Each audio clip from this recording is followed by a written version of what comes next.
بسم اللہ الرحمن الرحیم۔ عزیز طلبہ، ہماری اردو کی سرگرمی نمبر 2 ہے آپ کے سامنے۔ آج کے دور میں انٹرنیٹ وائی فائی کا استعمال بے حد بڑھ گیا ہے۔ بڑی آسان سی بات ہے کہ وقت جیسے جیسے آگے چلتا چلا جا رہا ہے ایسے ہی ایسے ہر چیز کے اندر جدت آتی چلی جا رہی ہے، اور آج کے دور میں انٹرنیٹ، وائی فائی، یہ ساری چیزیں جو ہیں ان کا استعمال حد سے کہیں زیادہ بڑھ چکا ہے۔ ان کے استعمال کے جہاں بہت سے فوائد ہیں وہاں بہت سے نقصانات بھی ہیں۔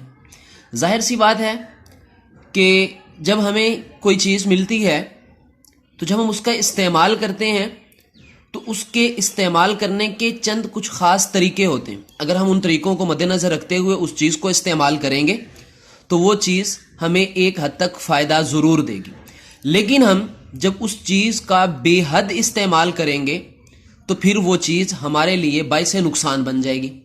تو اسی طرح انٹرنیٹ جو ہے وہ دیکھا جائے تو پہلے وقتوں میں ہمارے پاس جو معلومات ہوتی تھیں ان کے لیے ہمیں کتابیں جو ہیں وہ چھانٹنی پڑتی تھیں، بہت ساری جو ہے وہ دقات تھیں وہ پیش آتی تھیں۔ لیکن آج جو ہے وہ ایک ایسا جدید دور ہے کہ آپ کوئی بھی چیز آپ نے تلاش کرنی ہے، آپ جو ہے وہ گوگل پہ آئیں اور لکھیں اور فوراً جو ہے وہ اس کا حل مل جاتا ہے۔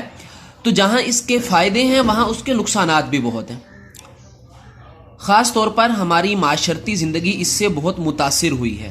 ظاہر سی بات ہے کہ معاشرتی زندگی کیا ہوتی ہے کہ جو ہمارا آپس میں لوگوں کے ساتھ میل جول ہے، میل ملاپ ہے، ایک دوسرے کے ساتھ بڑا اچھا ایک تعلق ہے، ایک اچھا ریلیشن ہے، تو وہ اس انٹرنیٹ کی وجہ سے بڑا متاثر ہوا ہے۔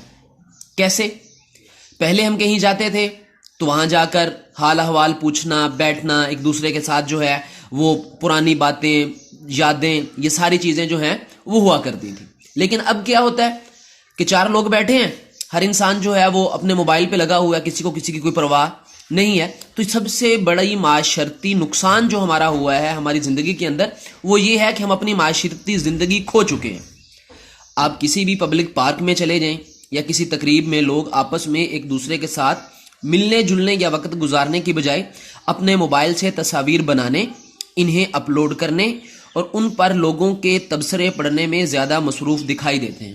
وہی بات جو میں پہلے کر چکا ہوں کہ ہم کسی پارک میں چلے جاتے ہیں، کسی فنکشن میں چلے جاتے ہیں، کسی ایسی جگہ پر چلے جاتے ہیں کہ جہاں بہت سارے لوگ اکٹھے ہوتے ہیں۔ تو پہلے وقتوں میں لوگ پاس بیٹھا کرتے تھے، حال احوال پوچھا کرتے تھے کہ جی آگے کیا کرنا ہے، پہلے کیا کر چکے ہو۔ لیکن اب ایسا نہیں ہوتا۔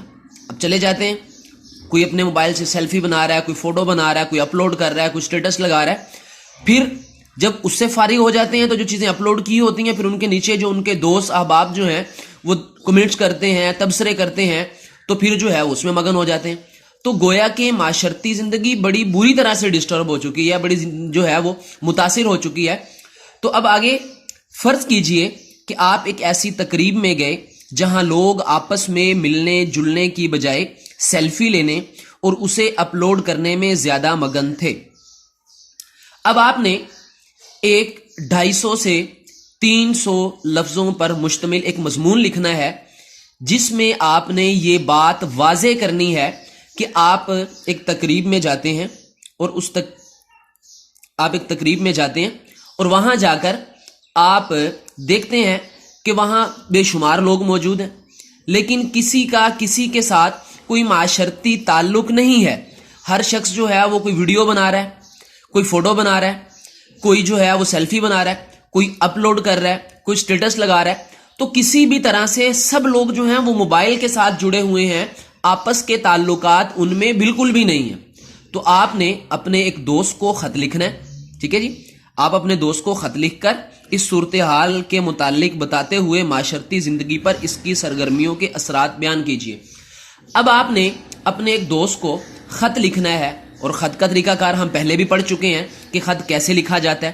تو آپ نے خط لکھنا ہے اور اس خط میں آپ نے جو ہے وہ اپنے دوست کو بتانا ہے کہ یار اب جو ہے لوگ صرف موبائل کی زندگی جی رہے ہیں، لوگ صرف جو ہے وہ انٹرنیٹ کی زندگی جی رہے ہیں، لوگوں کو جو ہے وہ کسی کے بیمار ہونے سے یا کسی کی خوشی سے یا کسی کے غم سے جو ہے وہ اب فرق نہیں پڑتا۔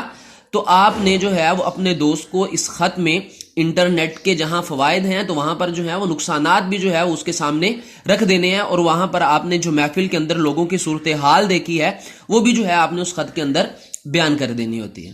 شکریہ۔